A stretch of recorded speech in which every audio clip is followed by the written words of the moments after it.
વાવથરા જિલ્લામાં એસીબીની સફળ trap, Banaskantha ACB ટીમના હાથે સુઈગામ કોર્ટનો આરોપી કબજે।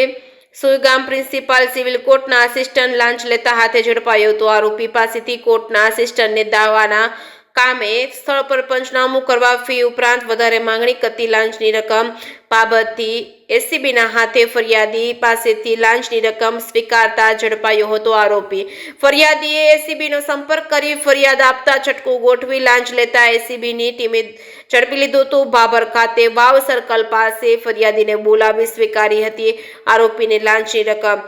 એસીબીએ આરોપી કોર્ટના આસિસ્ટન્ટ પાસેથી 3,000ની લાંચની રકમ રિકવર કરી હતી। સુઈગામ પ્રિન્સિપાલ કોર્ટનો આસિસ્ટન્ટ વર્ગ 3નો કર્મચારી શક્તિદાન ગઢવી લાંચ લેતા રંગે હાથ ઝડપાયો હતો। જે કે સિંહ સાથે ભરત ઠક્કર ડીસા।